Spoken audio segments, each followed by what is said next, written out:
Imagine you're sitting in your living room with your family. Suddenly, out of nowhere, a black, human-shaped shadow appears on the wall, glides across the room, and vanishes. The temperature suddenly drops. Then you hear your name being whispered from the darkness. This isn't a scene from a horror movie. This was the everyday reality for the Smurl family.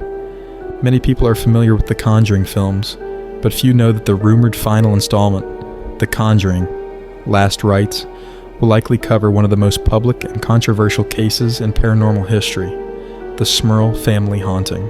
It's a story that escalated so intensely that the demonic entity allegedly followed the family to a live TV interview.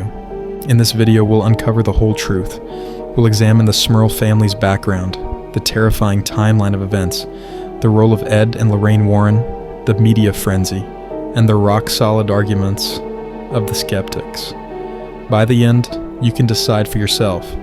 Are you witnessing a chronicle of a real demonic possession, or one of the most cunning hoaxes in history?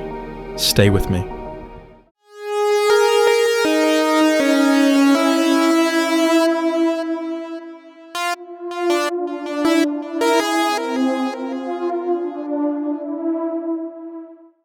Before the house at 328 Chase Street became one of the most infamous locations in paranormal history, it was just a home in a quiet Pennsylvania coal mining town, West Pittston, a place where neighbors knew each other, where Sunday masses and community events set the rhythm of life. In this setting lived the Smurl family, who embodied the American dream of the era. Jack Smurl was not a sentimental man. He had served in the Navy and was accustomed to discipline and order. After his discharge, he worked hard to support his family. He was the classic head of the household, the reliable protector who was down to earth and didn't believe in fairy tales. His wife Janet was the family's emotional center, a devoted mother and a devout Catholic whose life revolved around her 4 daughters and the household. She found comfort and guidance in her faith, which would later become her greatest weapon against the darkness. The key to their story is the house itself. In 1972, Hurricane Agnes caused massive destruction in the region, severely damaging the duplex owned by Jack's parents, John and Mary Smurl. To help with the rebuilding and to save money, Jack and Janet made a crucial decision in 1974. They and their 4 daughters, Dawn, Heather, and the twins, Shannon and Karen, would move into one half of the house, while the grandparents lived in the other. After the Smurl family moved into the Chase Street house in 1974, the first year passed with relative calm. Jack received a promotion at work. The girls were doing well in school, but this peaceful period was just the calm before the storm. Slowly, the house began to come alive, and events that initially seemed merely strange soon descended into a decade-long reign of terror. The first signs seemed like easily explainable everyday annoyances. Jack's tools would disappear, only to reappear days later in the most impossible places. The toilet would flush by itself. On freshly painted walls, old faint stains would reappear time and again, as if the house refused to accept the change. Electrical and technical malfunctions. Kitchen appliances, even when unplugged, would sometimes spark or catch fire. The radio and television would turn on by themselves, often playing religious songs or broadcasts. The pipes in the house constantly leaked. By the early 1980s, the family's peace was completely shattered. Sensory assaults. The house would periodically be flooded with a disgusting, rotting stench that would then vanish in an instant. Family members heard unexplained banging, scratching, and sometimes sounds resembling the squealing of pigs or the noise of battle coming from the walls. The most disturbing were the voices. Janet often heard her mother-in-law, Mary, call her name, even though Mary was at the other end of the house. Likewise, Mary would have sworn she heard Jack and Janet having a loud, profane argument when the couple was peacefully in their own part of the house. One night, Jack woke up to a young female voice whispering in his ear. When he turned to his wife, he saw a dark shadow run down Janet's leg. Black, formless shadows and masses would appear out of nowhere, glide through the rooms, and then disappear into the walls. In the last 2 years, the unseen presence became violent and life-threatening. The demonic entity no longer hid, but openly targeted the family's lives. One evening, a chandelier fell from the ceiling, cutting one of their daughters. The eldest daughter, Dawn, was thrown down the stairs by an invisible force. The family's 77-pound German Shepherd was thrown against a wall with such force that the family thought it had been killed. The attacks focused on the parents. The entity choked Janet several times, and on one occasion, lifted her into the air and threw her against a wall. Jack was not spared either. A succubus-like creature regularly harassed and sexually assaulted him in his sleep. The family lived in terror. On one occasion, while praying the rosary, Jack felt an invisible force pull him from his knees and try to force him into submission.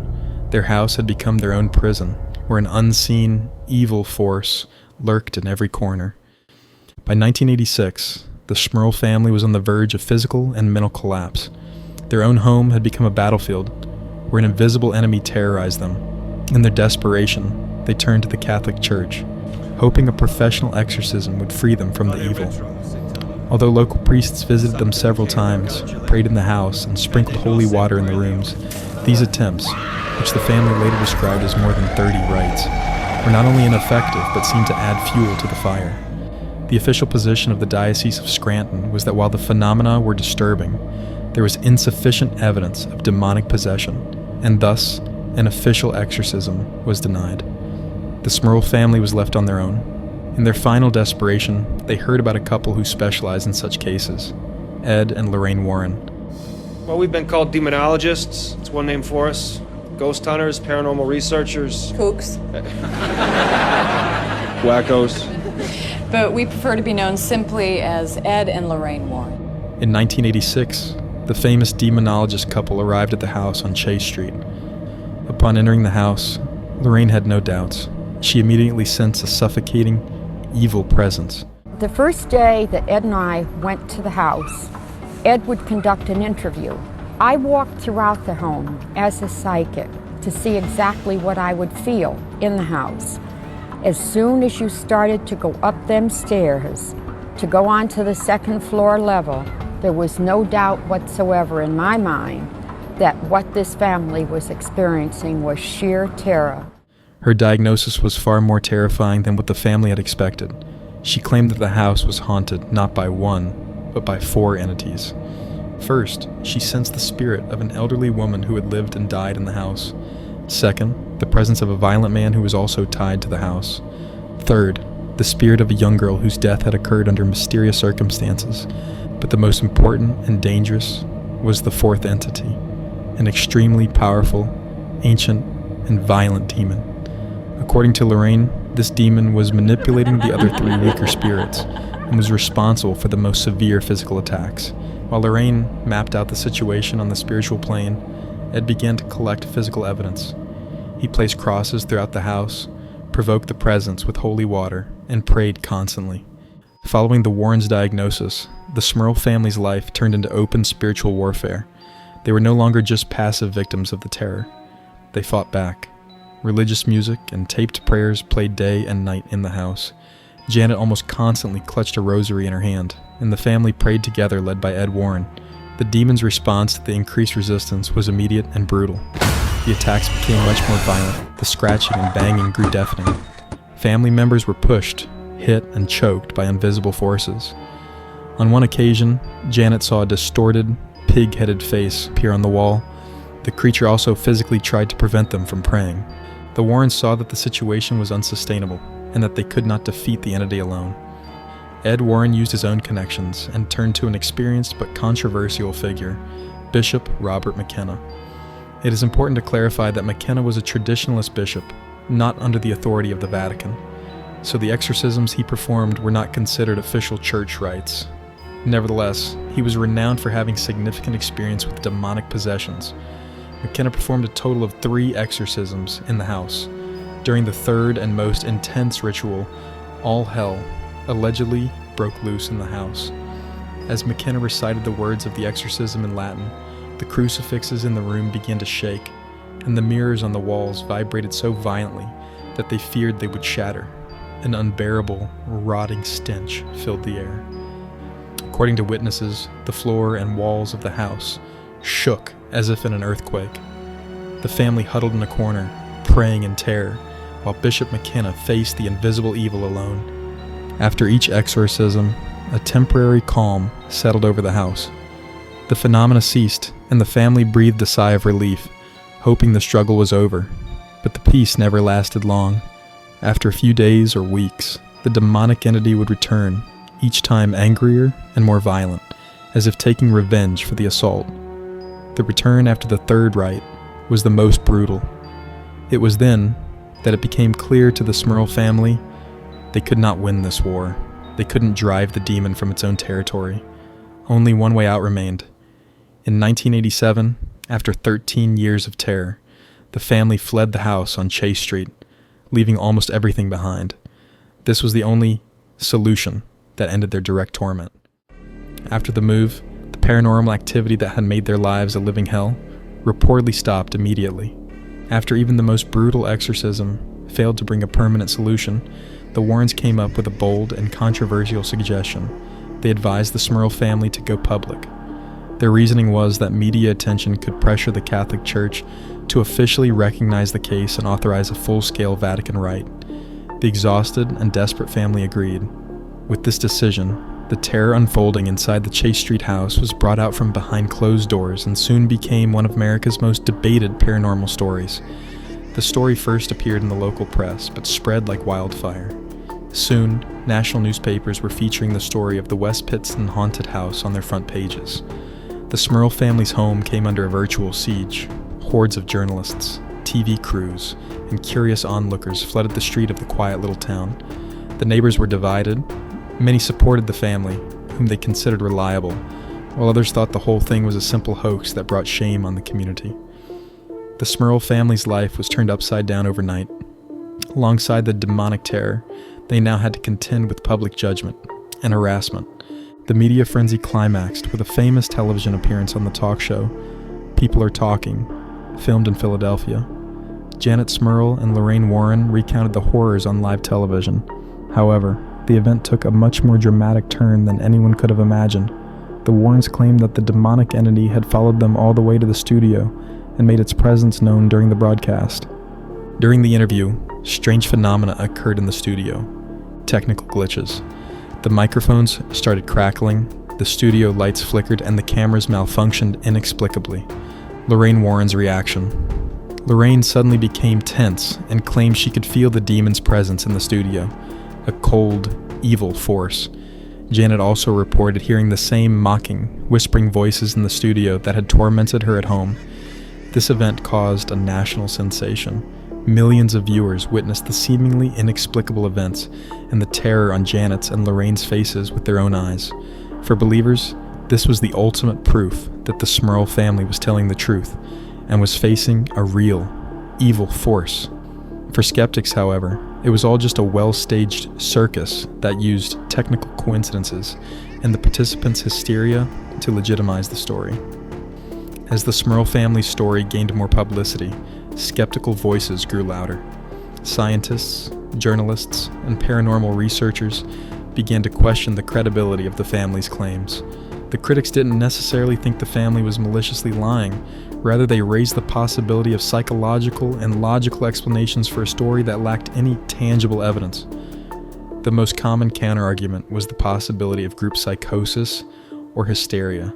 Skeptics argued that in a stressful, deeply religious family that already believes in the existence of demonic forces, a few unexplained events, like a burst pipe or a strange noise, could trigger a chain reaction, egging each other on and guided by the beliefs reinforced by the Warrens. Another main argument from skeptics was the possibility of financial gain. The Smurl family story became a book titled The Haunted in 1986, followed by a highly successful TV movie of the same name in 1991. Critics argued that the book and movie deals could have been a serious financial motivation to invent the story, or at least to dramatize it. The family denied these accusations, stating that their only reason for going public was to ask for help, and the income only came later, compensating them for their ordeal. The harshest criticism stemmed from the complete lack of evidence. Paul Kurtz, founder of the renowned skeptical organization, the Committee for Skeptical Inquiry, CSI, personally investigated the case.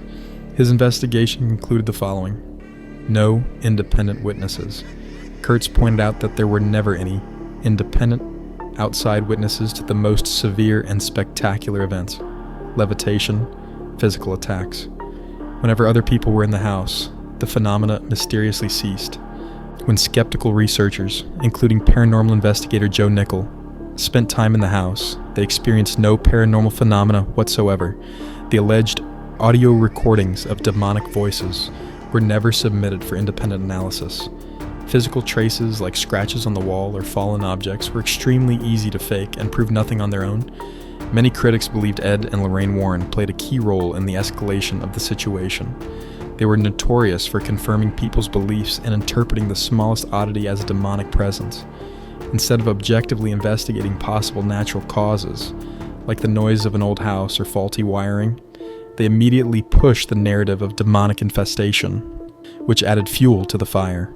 The Smurl family's escape from the Chase Street house in 1987 put an end to the direct terror, but their story was far from over. The case left an indelible mark not only on the family's life, but also on pop culture's fascination with the paranormal. The aftermath of the events raises at least as many questions as the haunting itself. What happened to the family in the house? After moving, the Smurl family's life returned to normal. The harassment stopped, which for them was the ultimate proof that the evil was tied to the house, not to them personally. Although they could never completely escape the media spotlight, they tried to live quiet, private lives. The house on Chase Street was sold several times over the years. One subsequent resident, Deborah Martin, reported in an interview that although she personally never experienced anything frightening, her son sometimes thought he saw a black figure in his room, and the house was often inexplicably cold. However, other tenants reported no unusual events. The cultural legacy, The Haunted, 1991. The Smurl case was immortalized in pop culture primarily through the 1991 TV movie The Haunted. The film, based on the family's book of the same name, was a huge success at the time. To this day, many critics and viewers consider it one of the most chilling and realistic depictions of a haunting.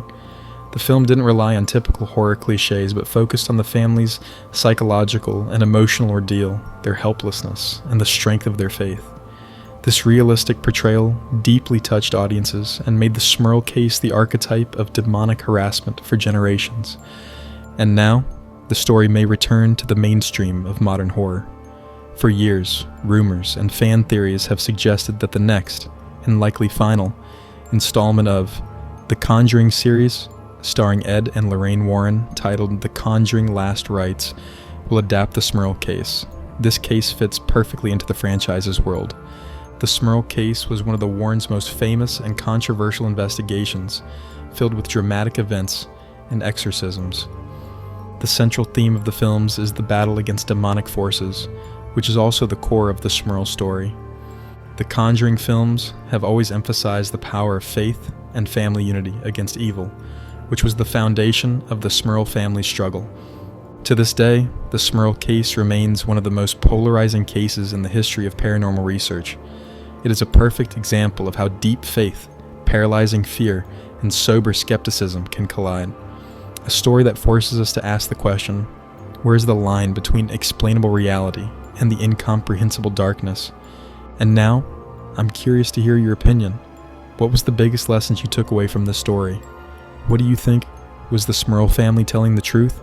Or was it all just an elaborate hoax? Write your opinion in the comments, and let's talk about it. What topic should I make a video about next? If you enjoyed this in-depth analysis and want to hear more about similar mysterious cases, please subscribe to the channel and turn on notifications. It helps a lot. If you're interested in learning who the Warrens were, I recommend my video on Annabelle, Dan Rivera, where I talk about the couple in detail. Thanks for watching. Bye.